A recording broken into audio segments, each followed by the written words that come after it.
Assalamualaikum warahmatullahi wabarakatuh. Selamat pagi pemirsa. Senang sekali kami berdua dapat kembali menjumpai Anda tentunya dengan kondisi sehat dan semangat ya Angel ya. Semangat Kevin. Dan pemirsa, selain 3 berita tadi, kami juga hadir dengan beragam informasi menarik lainnya.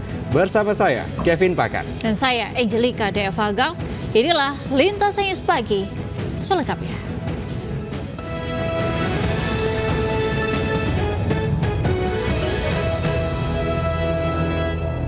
Pemirsa, seorang ibu kandung nekat menjual bayinya demi membeli HP dan ongkos pulang ke kampung halamannya dengan harga senilai 4 juta rupiah. Polisi berhasil menangkap ibu penjual serta seorang ibu pembeli bayi yang masih berusia 4 bulan tersebut.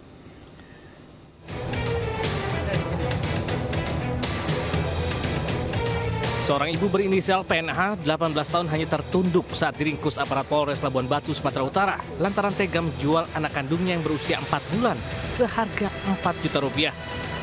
Tak hanya PNH, polisi juga meringkus AL, 30 tahun pembeli bayi laki-laki anak kandung PNH. Kepada penyidik, pelaku mengaku tega menjual bayinya hanya untuk membeli ponsel baru serta pulang ke kampung halamannya. Dari hasil penangkapan, polisi menyita barang bukti ponsel serta uang tunai sisa penjualan bayi. Organisasi sebagai pembeli dan Putri Taurus sebagai penjual bahwa benar telah melakukan transaksi jual beli bayi senilai 4 juta rupiah yang kemudian uang tersebut dipergunakan Putri Nauli Taurus untuk membeli handphone. Kini sang bayi telah diserahkan ke orang tua pelaku untuk diasuh. Sementara kedua pelaku dijerat pasal tentang perlindungan anak dan perdagangan orang dengan ancaman hukuman penjara maksimal 15 tahun. Dari Labuan Batu, Sumatera Utara, Ikang Amanda Anyus melaporkan. Pemirsa, diduga mengantuk, sebuah minibus menabrak bus antar kota di Jalan Iskandar Muda, Kota Kediri, Jawa Timur. Akibat dari kecelakaan ini, 12 penumpang dilarikan ke rumah sakit untuk mendapatkan perawatan karena alami luka-luka.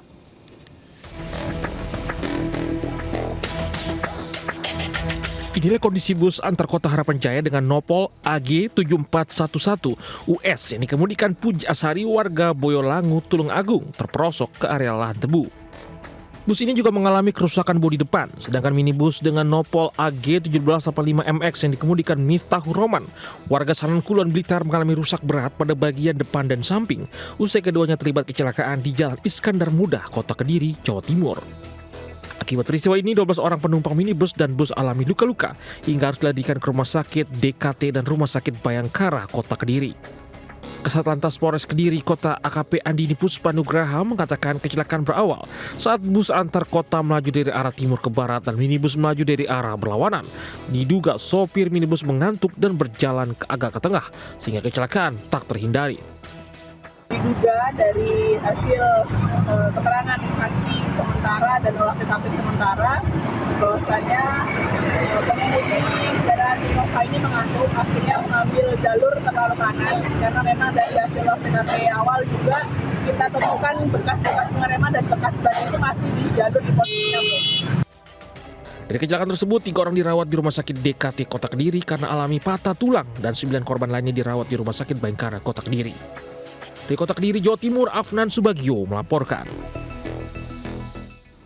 Kita beralih ke informasi lainnya. Gunung Semeru di Lumajang, Jawa Timur kembali alami erupsi dengan tinggi kolom asap letusan mencapai 1.000 meter dari puncak Kamis siang. Warga diimbau mewaspadai potensi banjir lahar yang membawa material vulkanik dari puncak Gunung Semeru.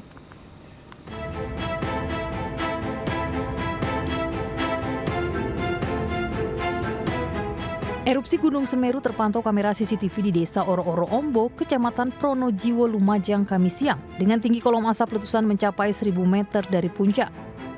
Seismograf merekam aktivitas seismik Gunung Semeru alami 14 kali gempa letusan, 5 kali gempa hembusan, dan 1 kali gempa vulkanik selama 13 detik. BPBD Kabupaten Lumajang pun mengimbau para penambang pasir di sepanjang jalur aliran lahar yang berhulu dari puncak Gunung Semeru untuk menghentikan aktivitas saat terjadi hujan di wilayah puncak Gunung Semeru. Cuaca akhir-akhir ini kan kita cenderung hujan, baik di atas maupun di bawah. Apalagi kalau di atas terpantau hujan dengan intensitas sedang atau tinggi, kemudian durasinya lama, dipastikan nanti akan turun banjir dengan membawa material dari atas. Nah, itu yang perlu kita antisipasi lebih. Status Gunung Semeru level 3 atau siaga. Masyarakat dilarang melakukan aktivitas apapun di radius 13 km dari pusat erupsi. Di luar jarak tersebut, masyarakat juga dilarang beraktivitas pada jarak 500 meter dari sepadan sungai di sepanjang Besuk Kobokan karena berpotensi terjadi perluasan awan panas guguran dan banjir lahar hingga 17 km dari puncak. Dari Lumajang, Jawa Timur, Yayan Nugroho, iNews melaporkan.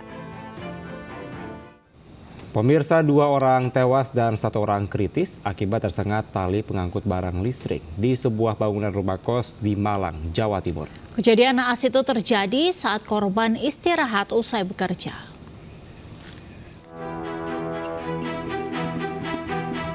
Kecelakaan terjadi di sebuah bangunan rumah kos yang tengah direnovasi di Jalan Terusan Bendungan Wonogiri, Sumbersari, Kota Malang, Jawa Timur. 2 orang pekerja tewas, sementara 1 orang kritis. Para korban langsung dilarikan ke rumah sakit. Polisi langsung melakukan olah TKP ke lokasi. Berdasarkan keterangan saksi saat itu, ketiga korban tengah menyalakan dinamo pengangkut barang listrik untuk mengkerek material bangunan ke lantai 3. Hujan membuat tali besi basah hingga salah satu korban, Fauzi, langsung tersetrum. Sementara 2 orang rekannya, Irwanto dan Andri, berusaha menyelamatkan namun ikut kesetrum. Salah satu korban bahkan sempat terpental hingga ke lantai 1. Terjadi kecelakaan kan kaget semua otomatis, cuman lihat waktu sudah terjadi, waktu jatuhnya kurang tahu dia sudah ada di bawah, cuman ada di sini. Saat ada yang terjatuh, Bapak ada di sini tuh? Ada di sini. Peristiwa ini masih dalam penanganan polisi. Polisi masih mencari tahu penyebab sebenarnya kematian korban. Dari Malang, Jawa Timur, Denny Irwansyah melaporkan. Pemirsa, puluhan warga di Padukuhan Kalitekuk 1 Gunung Kidul, Yogyakarta diduga alami keracunan massal usai menyantap makanan hajatan kelahiran anak. Lebih dari 60 warga harus dilarikan ke rumah sakit.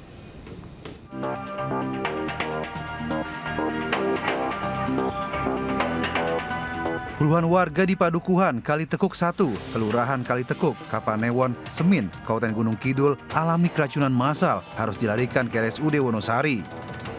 Lebih dari 60 warga mengalami gejala keracunan dan harus dirawat intensif. Terdapat 15 orang pasien yang masuk dan sudah ditangani oleh petugas dan beberapa warga telah diperbolehkan pulang. Awalnya warga menggelar acara hajatan peringatan kelahiran anak, kemudian para warga ini diberikan berkat berupa makanan. Usai memakan makanan hajatan tersebut, selang beberapa jam kemudian, warga mulai mengalami keluhan seperti gejala mual-mual, pusing, muntah, hingga diare. Keracunan di Kalitekuk ya, di wilayah Semin. Tapi belum jelas sih acaranya apa gitu ya. Tetapi sejak semalam memang berdatangan pasien dengan keracunan. Sampai dengan saat ini tercatat ada 28 orang. Sebagian besar orang dewasa, ada anak-anak dan bayi. Beberapa pasien masih merasakan mual, pusing, hingga muntah-muntah. Pihak rumah sakit berencana menambah beberapa tempat tidur di ruang IGD untuk mengantisipasi apabila ada tambahan pasien lagi. Dari Gunung Kidul, Yogyakarta, Kismaya Wibowo melaporkan. Ya, Angel dan pemirsa, informasi berikutnya ini seperti di adegan film action. Anggota polisi lalu lintas terlibat kejar-kejaran dengan mobil truk yang ugal-ugalan di Jalan Raya Sukabumi, Cianjur, Sukabumi, Jawa Barat. Nah, aksi kejar-kejaran itu sempat direkam kamera warga dan viral di media sosial.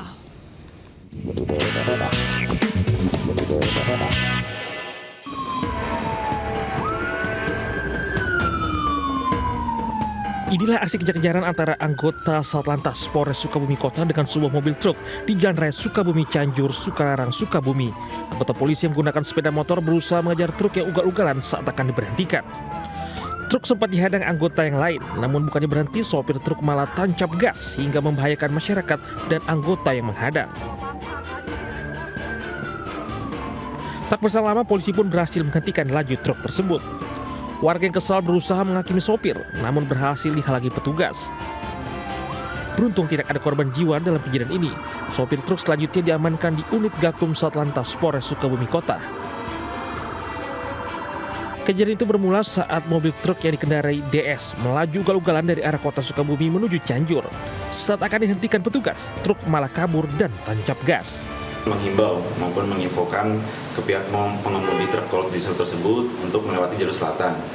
Tetapi dari si pengemudi tidak mengindahkan perintah dari pihak kepolisian dan terjadi pengejaran yang bikin atau membuat gaduh di masyarakat. Tapi di jalan Sukabumi Cianjur, pihak kepolisian berhasil mengamankan pengemudi tersebut. Selain sopir, polisi juga mengamankan sebuah mobil truk sebagai barang bukti. Kasus tersebut kini ditangani unit Gakum Satlantas Polres Sukabumi Kota. Dari Sukabumi, Jawa Barat, Budi Setiawan melaporkan. Pemirsa, sebanyak 23 murid di SMP Gunung Kidul, Yogyakarta melukai diri mereka sendiri menggunakan benda tajam. Diduga motif para pelajar ini salah satunya untuk mencari perhatian.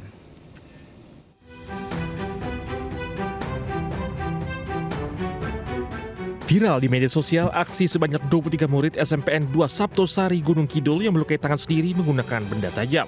Kejadian ini pertama kali diketahui pada akhir tahun 2023 lalu, di mana saat itu pihak Dinas Kesehatan Gunung Kidul tengah membuat program peer counselor di mana para siswa mencapai 10 orang diberi materi tentang bagaimana anak bisa menjadi tempat curhat bagi sesama temannya.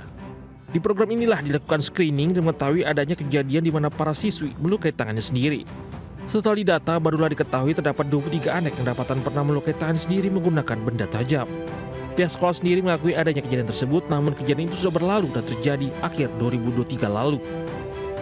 Kalau itu ada kejadian, itu sudah kemarin terselesaikan. Jadi sekarang posisinya sekolah kami, siswa-siswa kami itu semuanya nyaman berada di sekolah, gitu, dengan aktivitas yang biasa sesuai dengan program-program sekolah. Untuk saat ini selama kita pendampingan, alhamdulillah sudah tidak ada kasus seperti itu. Nah, kita harapkan nanti setelah ada pelatihan ini, ya itu nanti bisa terus berlanjut, termasuk ke tempat-tempat yang lain, ke sekolah-sekolah yang lain, karena tidak menutup kemungkinan, dan ini kan sebagai kayak fenomena gunung es. Jadi nggak ada di satu lokus. Mungkin dengan juga lihat di pemberitaan itu di pondok pesantren, di mana-mana juga ada kasus-kasus yang hampir sama seperti ini. Dinas Pendidikan Gunung Kidul sendiri sudah mendengar kejadian ini dan akan terus memantau perkembangan kejadian. Dari Gunung Kidul, Yogyakarta, Kismaya Wibowo melaporkan. Kita ke informasi selanjutnya, unjuk rasa di depan Istana Kepresidenan Kota Bogor, Jawa Barat diwarnai insiden antara pendemo dan petugas. Dalam aksinya, massa memprotes mahalnya harga kebutuhan pangan hingga carut-marut kondisi politik di tanah air.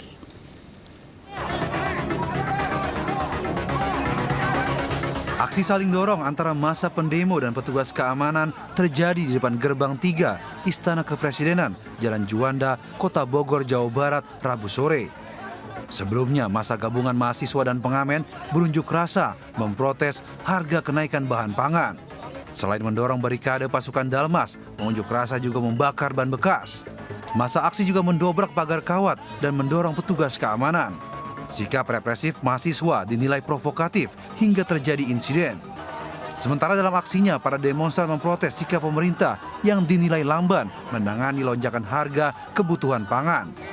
Pemerintah juga dianggap pemicu carut-marutnya kondisi politik nasional pasca pemilu. Aksi hari ini kita ingin menyuarakan aspirasi rakyat di mana pangan naik dan melonjak sangat tinggi. Kemudian adanya kemirisan dari negara kita, dan ini negara khatulistiwa di mana iklim tropis, kemudian beras merupakan bahan pokok dari primer kita, pangan kita. Kemudian yang kita sayangkan itu adalah mengapa di saat kegagalan panen di antara petani itu, Pak Jokowi malah mengimpor beras dari luar. Ketika harga itu naik, para petani dari lokal itu naik, dia mengimpor beras dari luar dengan sangat banyak. Meski aksi berlangsung memanas, massa akhirnya membubarkan diri usai dimediasi polisi. Sementara akibat aksi tersebut, arus lalu lintas dialihkan ke Jalan Paledang dan Pajajaran. Dari Bogor, Jawa Barat, Andi Firmansyah, iNews melaporkan.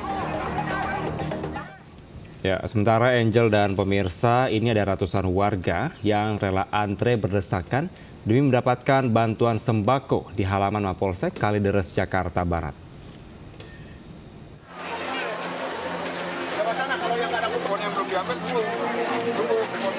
Antrian warga mengular saat antri bantuan sembako di halaman Mapolsek Kalideres, Jakarta Barat.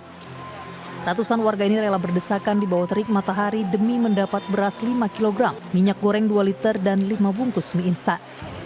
Masyarakat pun antusias di tengah tingginya harga sejumlah komoditas bahan pokok yang berimbas menurunnya daya beli masyarakat. Tak hanya ibu rumah tangga, sejumlah ibu lansia menggunakan kursi roda juga datang ke lokasi dengan diantar oleh petugas Binmas Polsek Kalideres. Dapat apa aja nih Bu pembagiannya? Beras, minyak, kopi, Indomie. Alhamdulillah ngebantu kebutuhan untuk sehari-hari. Berasnya. Ya sangat membantu orang-orang yang tidak mampu lah Pak. Senang Bang dengan adanya. Senang. Sedikitnya 500 paket sembako dibagikan langsung pihak Polisian Polsek Kalideres kepada warga setempat dengan harapan dapat membantu memenuhi kebutuhan pokok masyarakat di tengah melonjaknya harga sejumlah bahan pokok di pasaran. Dari Jakarta, Miftahul Gani, Ainus melaporkan. Pemirsa, di Mandailing Natal, warga kecewa karena kebagian beras murah yang ternyata busuk. Sebelumnya, ia sudah mengantre berjam-jam demi mendapatkan beras murah, namun ternyata tidak layak konsumsi.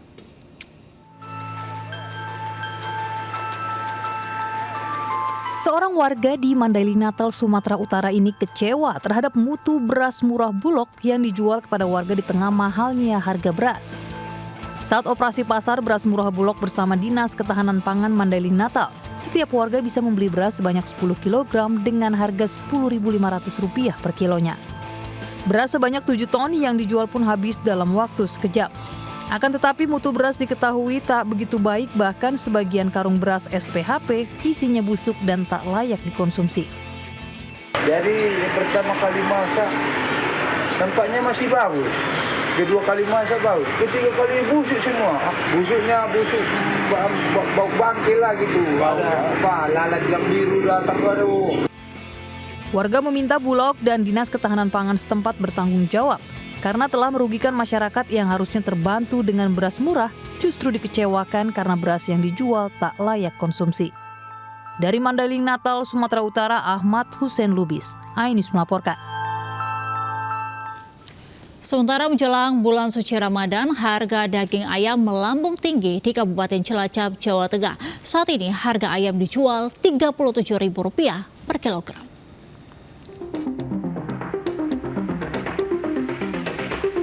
Kenaikan harga sembako di sejumlah pasar tradisional semakin meresahkan warga. Seperti di Pasar Kaungatan Cilacap, Jawa Tengah, daging ayam mengalami kenaikan Rp7.000 dari Rp30.000 per kilogram kini menyentuh Rp37.000 per kilogram. Melonjaknya harga daging ayam membuat pembeli kewalahan hingga beralih membeli ceker ayam dan kepala ayam yang dijual lebih murah Rp25.000 per kilogram sehingga uang belanja mereka bisa digunakan untuk membeli kebutuhan lainnya. Kenaikan harga daging ayam juga dikeluhkan para pedagang lantaran omset penjualan pedagang menurun karena daya beli masyarakat berkurang. Kenaikan harga daging ayam sejak sepekan terakhir disebabkan karena mahalnya pakan ternak serta menjelang bulan Ramadan. Soalnya harga dagingnya mahal banget lah, 37 sekilo. Nggak sesuai sama pendapatan lah. Pendapatannya sama buat beli dagingnya kan nggak pas, tambah lagi beras mahal, minyak naik juga, semua pokoknya sembako kayaknya naik semua. Jadi kayak buat saya ibu-ibu yang anak 4, aduh menjerit banget lah pokoknya lah. Harga ayam sekarang Rp37.000 per kilo Mas. Sebelumnya Mbak? Sebelumnya 1 minggu yang lalu harga ayam di Rp30.000 per kilo. Karena perharinya ada kenaikan 1.000 menjadi per hari ini Rp37.000 per kilo. Penyebab kenaikan ini kenapa Mbak? Penyebab kenaikannya karena bahan pakan yang sangat mahal, juga mau mendekati bulan suci Ramadan. Warga berharap harga ayam menjelang bulan puasa tidak lagi melonjak. Dari Cilacap, Jawa Tengah, Heri Susanto, iNews melaporkan. Pemirsa, banjir luapan Sungai Ciberes dan Sungai Cisanggarung masih menggenangi permukiman warga di sejumlah desa di Kabupaten Cirebon, Jawa Barat. Meski berangsur surut, namun ketinggian air masih bertahan di kisaran 40 hingga 50 cm.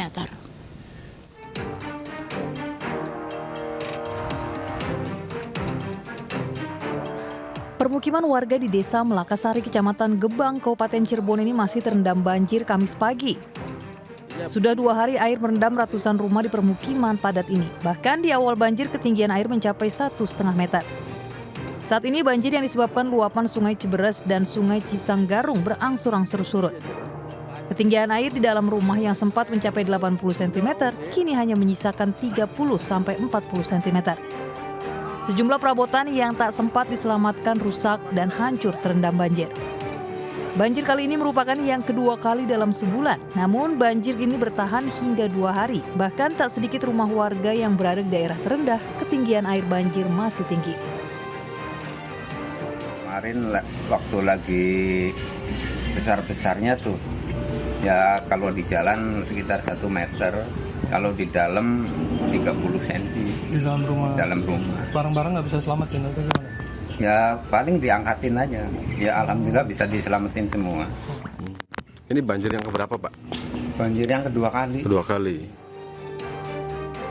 Saat ini warga di sejumlah desa yang masih terendam membutuhkan bantuan berupa air bersih dan makanan siap saji. Air sumur di rumah warga tak bisa digunakan lantaran kotor bercampur sampah dan lumpur. Dari Cirebon, Jawa Barat, To Iskandar, Ainus melaporkan. Pemirsa, banjir masih merendam 4 desa di Mojokerto, Jawa Timur. Korban banjir pun terpaksa bertahan di tepi jalan dengan tenda darurat.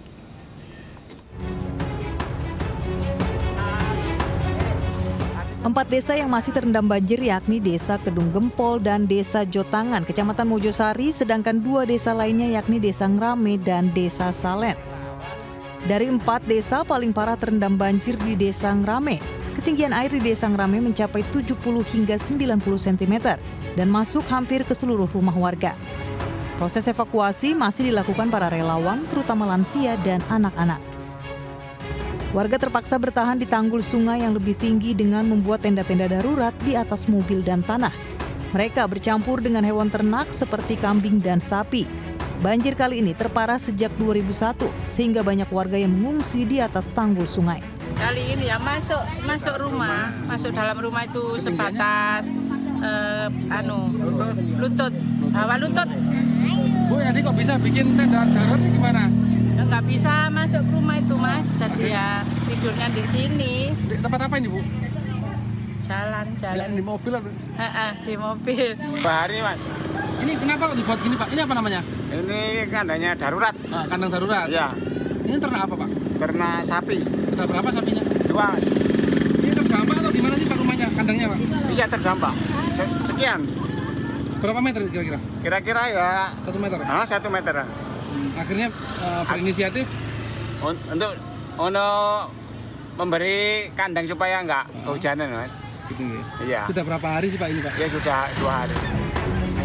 Selain penanganan pengungsi, proses perbaikan tanggul Sungai Sadar yang jebol juga terus dilakukan oleh Dinas Pekerjaan Umum Pemprov Jawa Timur dengan mengerahkan 2 alat berat. Dari Kabupaten Mojokerto, Jawa Timur, Solahuddin, Ainus melaporkan. Pemirsa, unjuk rasa ratusan warga di Cirebon, Jawa Barat yang menuntut kepala desanya mundur dari jabatan berlangsung ricuh. Warga juga melaporkan kepala desa ke polisi terkait kasus korupsi dan pungli.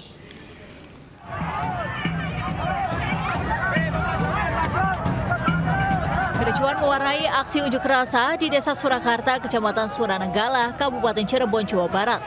Dalam aksinya, warga menuntut kepala Desa Surakarta, Kuryati, mundur dari jabatannya karena diduga terlibat kasus pungutan liar dan korupsi. Aksi saling dorong warga dan petugas kepolisian tidak terhindarkan saat unjuk rasa berlangsung. Pasalnya, warga mencoba merangsek masuk ke balai desa, namun dihadang petugas. Aksi unjuk rasa ini bentuk kekecewaan warga terhadap kepala desa yang dinilai tidak pro rakyat, sehingga warga mendesak kepala desanya untuk hengkang dari kursi kepala desa. Yang ketiga, kita selalu mengaspirasikan bahwasannya tuntutan kita adalah hanya 2 pilihan, mundur terhormat atau mundur tidak terhormat untuk Surakarta. Karena benar-benar fatal, tidak ada hak kepada masyarakat, kebijakan melenceng semua. Tentunya poinnya adalah yang pertama tentang kebijakan, yang kedua tentang korupsi guru, dan yang ketiga ketidakadilan guru kepada masyarakat.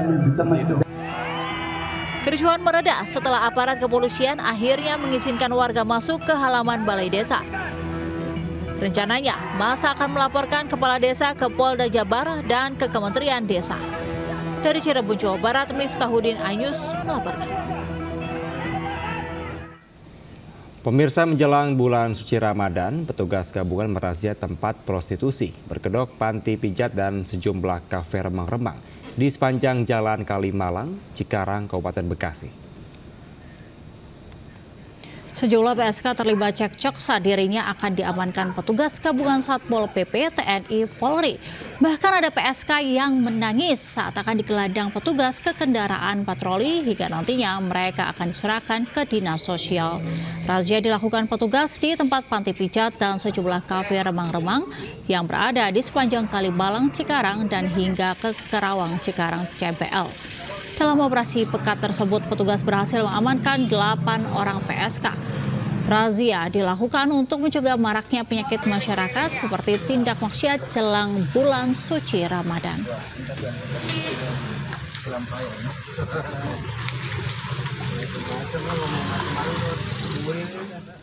Ya Kevin dan juga pemirsa, siapa sangka nih sampah plastik dan barang bekas bisa dikreasikan oleh komunitas wayang sampah sebagai sarana edukasi serta kampanye soal isu lingkungan. Ya benar sekali Angel, di mana pemirsa selain pentas di sejumlah daerah, wayang sampah ini juga dipentaskan di luar negeri seperti di Filipina, Thailand, dan juga Taiwan.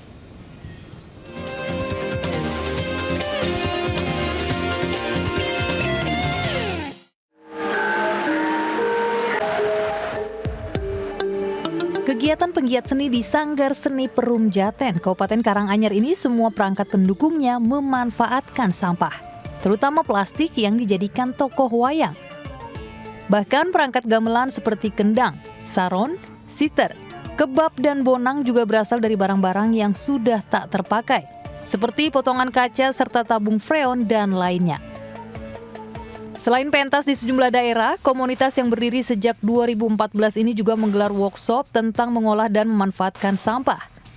Wayang dipilih untuk sarana edukasi tentang lingkungan karena kesenian ini populer di wilayah Jawa. Selain itu, nama karakternya yang ditampilkan juga diambil dari lingkungan sekitar seperti Mbah Wongso, Gimbal, Pak Somat, Pak Lurah, dan lainnya. Selain pentas di sejumlah daerah, wayang sampah ini telah dipentaskan di luar negeri seperti Filipina, Thailand, dan Taiwan.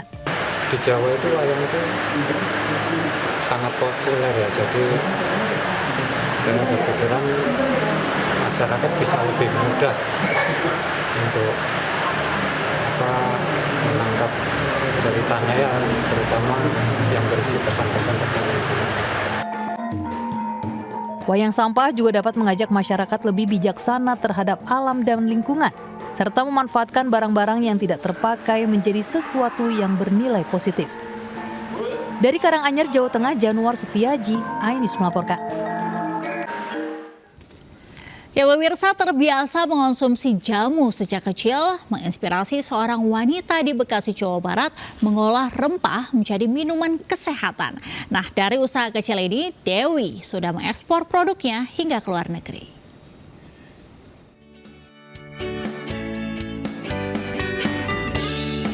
Berlokasi di Pondok Ungu Permai, Bekasi, Jawa Barat, Dewi memberdayakan ibu-ibu setempat mengolah rempah menjadi minuman kesehatan. Menggunakan bahan alami seperti kunyit, jahe, temulawak, secang, kayu manis, dan rempah lainnya. Ibu Parubaya ini membuat produknya masih dengan cara tradisional. Namun siapa sangka, minuman kesehatan buatan Dewi ini sudah diekspor hingga Dubai. Pengolahan rempah menjadi bubuk pun memakan waktu hingga 5 jam. Di antaranya menghasilkan produk bir peletok ungu, temulawak, sinom, dan jahe merah. Satu kotak produk berisi 5 bungkus ini dijual seharga Rp17.000. Saat ini omset produk minuman kesehatannya sekitar Rp5 juta per bulan. Usahanya berkembang dengan menjadi nasabah PNM Mekar. Melalui PNM, Dewi dan ibu-ibu di kelompoknya mendapat pembinaan untuk memulai usaha dan mengembangkannya. PT Permodalan Nasional Madani berkomitmen memberikan 3 modal pada nasabahnya. Modal finansial, modal sosial, dan modal intelektual. Dapat modal dari Mekar yang tadinya 2 juta, meningkat lagi jadi 4 juta, 6 juta, 7 juta, dan sekarang udah top up jadi 9 juta. Ya lumayan lah buat nambah-nambah bikin kemasan kan. Ya kalau bikin kemasan seperti ini kan ya lumayan gede juga modalnya. Kita PNM dengan BRI menjalin supaya ibu-ibu ultramikro ini bisa rajin menabung ya melalui Simpedes Umi tadi BRI ya, kemudian juga mereka lebih mengenal digitalisasi. Saat ini PNM pun bersinergi dengan BRI dan Pegadaian untuk mengedukasi tentang produk keuangan dan bagaimana mendapat penghasilan tambahan yang tujuannya memajukan nasabah ultramikro naik kelas.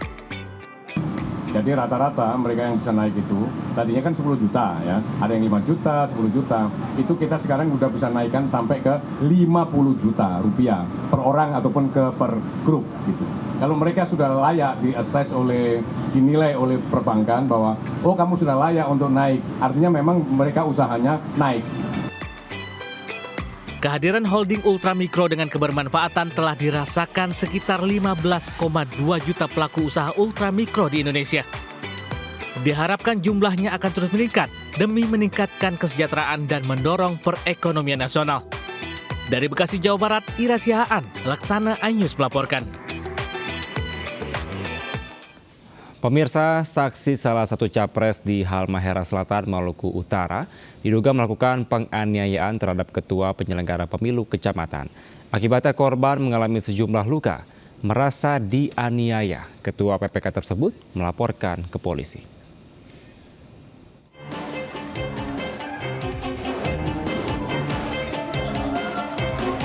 Keributan berujung aksi adu jotos tak terhindarkan usai salah seorang saksi salah satu calon presiden di Kabupaten Halmahera Selatan, Maluku Utara tak terima hasil perhitungan suara dalam rapat pleno tingkat kabupaten jika diduga melakukan penganiayaan terhadap ketua PPK. Kericuan ini terjadi saat berlangsung proses rekapitulasi. Sejumlah aparat kepolisian di lokasi langsung melerai keduanya hingga situasi kembali kondusif. PPK mengaku bukan ada pengurangan suara capresnya, melainkan kesalahan input data sehingga setelah diperbaiki ada penambahan suara terhadap capres yang ia dukung. Nah, sudah saya jelaskan di ruang pleno dan dikoreksi dan sudah selesai di ruang pleno. Nah, tiba-tiba dia isukan di luar bahwa kita ini kurangkan suara salah satu pasangan calon presiden. Bahwa itu adalah menjadi unsur tindak pidana dan selanjutnya kita akan proses sesuai dengan hukum yang berlaku. Kini korban telah melaporkan peristiwa itu ke Mapores Halmahera Selatan untuk ditindaklanjuti. Terduga pelaku dan sejumlah saksi juga telah dimintai keterangan. Dari Ternate, Maluku Utara, Ismail Sangaji melaporkan.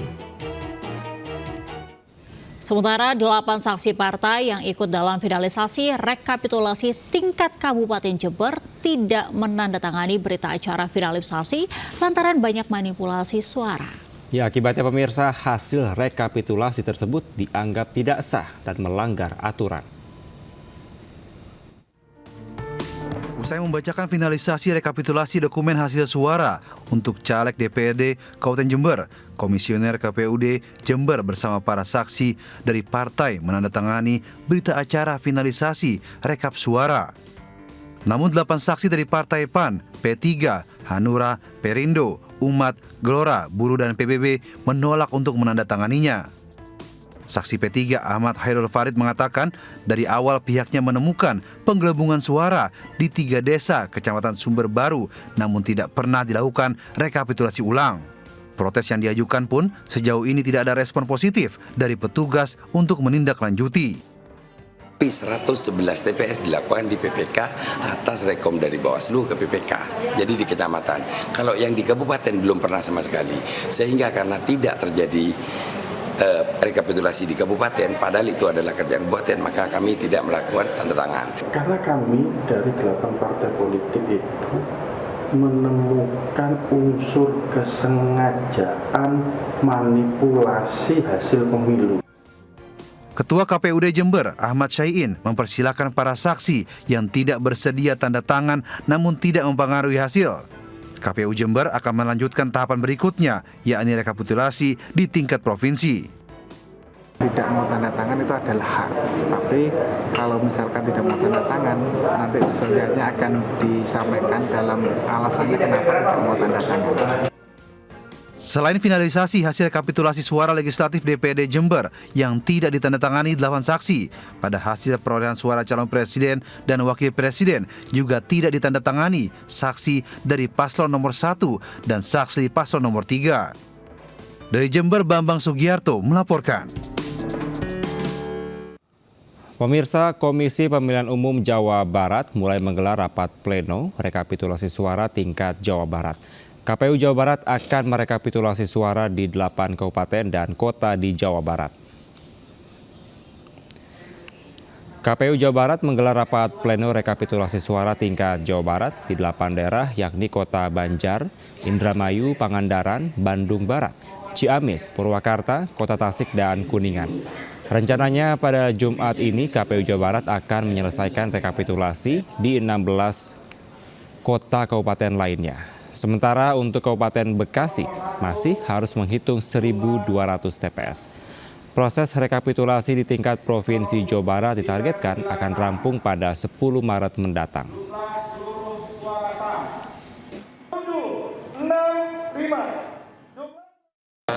Hari ini ada 8 kabupaten kota yang akan kita rekap dan besok juga mudah-mudahan bisa sesuai target 8. Kan semuanya ini tergantung dari kabupaten kota yang sudah selesai melakukan pembahasan rekap di tingkat kabupaten di daerahnya masing-masing gitu. Koalisi Masyarakat Sipil kembali melayangkan surat somasi kepada Presiden Joko Widodo terkait ketidaknetralan dan kecurangan dalam pelaksanaan pemilu 2024. Somasi ke Sekretariat Negara ini merupakan bentuk peringatan kepada Presiden yang dianggap telah ikut campur tangan serta gagal dalam mengontrol penyelenggara pemilu. Koalisi Masyarakat Sipil yang terdiri 48 organisasi dan 11 individu untuk kedua kalinya melayangkan somasi setelah somasi pertama pada 9 Februari lalu tidak mendapat tanggapan. Dimas Bagus Arya, koordinator Kontras, mengatakan dalam somasi kedua ini terdapat 3 poin dugaan pelanggaran yang dilakukan Presiden, yakni cawe-cawe dan keberpihakan dalam pemilu, munculnya nepotisme dalam pemerintahan, serta gagal mengontrol penyelenggara pemilu. Somasi merupakan bentuk peringatan kepada Presiden untuk menjalankan pemerintahan dengan menjunjung demokratis, bebas KKN, dan mengedepankan aspek kepentingan masyarakat. Koalisi Masyarakat Sipil akan mengambil langkah hukum, pidana, dan perdata jika somasi kedua ini tak diindahkan Presiden.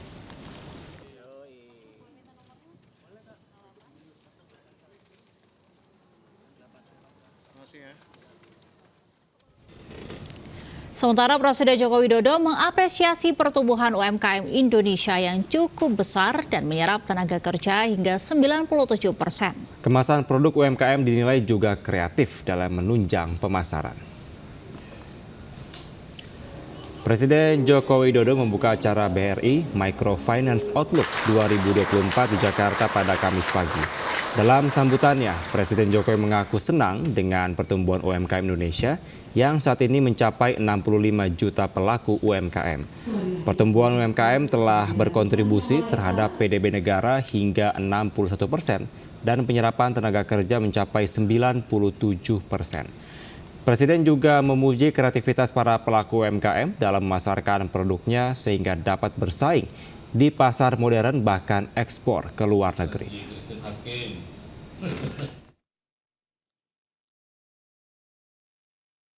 Kerupuk oleh UMKM kita, kemasannya sekarang sudah seperti ini.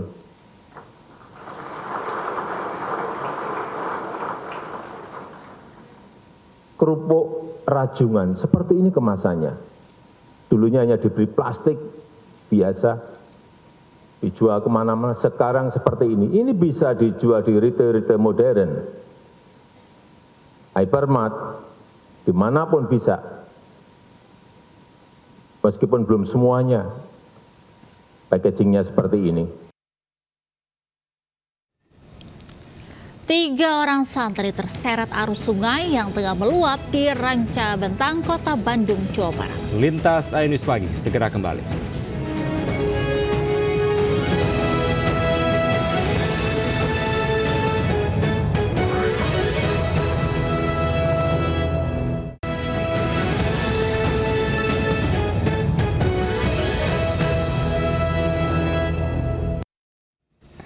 Terima kasih Anda masih di Lintas News Pagi. Pemirsa, 3 orang santri terseret arus sungai yang tengah meluap di Ranca Bentang, Kota Bandung, Jawa Barat. Ratusan petugas dibantu warga sekitar langsung melakukan pencarian, namun belum menemukan para korban. Umur 12 tahun, laki-laki, wilayah Ranca Bentang, Cimuleuit. Kebetulan 3 orang santri dari pesantren Nurul Huda Ranca Bentang di Cimuleuit, Kota Bandung, Jawa Barat hilang diseret derasnya arus sungai. Warga dan petugas Dinas Pemadam Kebakaran dan tim SAR langsung melakukan pencarian di sekitar lokasi. Namun derasnya arus sungai yang tengah meluap membuat korban belum bisa ditemukan. Kejadian bermula ketika ketiga korban hendak melintasi jembatan Siliwangi. Arus yang deras serta kurangnya hati-hati dari korban membuat ketiga santri tersebut terpleset hingga terbawa arus sungai. 3 santri yang lagi beraktivitas di sungai terbawa arus Sungai Cikapunung, yang mana pada saat itu juga debit air di Sungai Cikapunung cukup besar hingga terbawa ke aliran sungai yang ada di wilayah Kota Bandung ini. Petugas juga membagi 3 titik pencarian agar menemukan para korban. Pencarian dihentikan menjelang hari gelap dan akan lanjutkan Jumat pagi. Dari Bandung, Jawa Barat, Ernan David melaporkan. Ya, pemirsa, informasi tadi sekaligus menutup Lintas News Pagi hari ini. Saya Angelika D.F. Gaun. Dan saya Kevin Pakan. Selamat pagi, selamat beraktivitas. Dan wassalamualaikum warahmatullahi wabarakatuh.